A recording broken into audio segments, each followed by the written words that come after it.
In today's video, I'm going to teach you how to delete a split in CapCut PC. If you accidentally sliced your clip in half, or you just want to remove an unwanted cut and bring your video back together, this is a very simple fix. There are two easy ways to do it in CapCut on PC, and the right one depends on whether you made the split just now or whether that edit happened earlier and can't be undone anymore.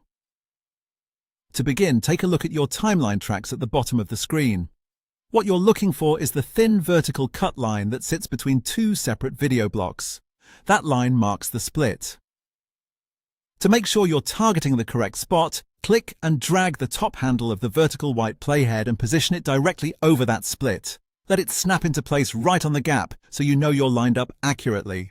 Now, if you just made the cut and you want to remove it immediately, the fastest option is to use Undo. On your keyboard, press Ctrl and Z. You can also go to the small shortcut toolbar above the track area and click the Undo button, which looks like a left-facing arrow. As soon as you do that, CapCut removes the most recent action, so the split disappears and your clip becomes one single block again. This is the easiest method when the cut was your last edit.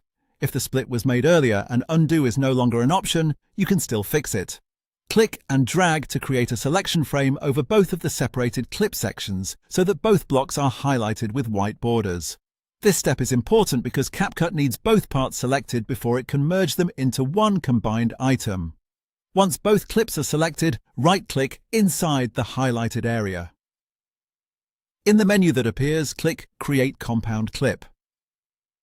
CapCut will then combine those separate sections back together into one solid timeline block, making it much easier to work with as a single piece again. And that's it. By correctly targeting the split with the playhead, using Undo when the cut is recent, or creating a compound clip when it isn't, you can quickly clean up your timeline and reconnect your footage.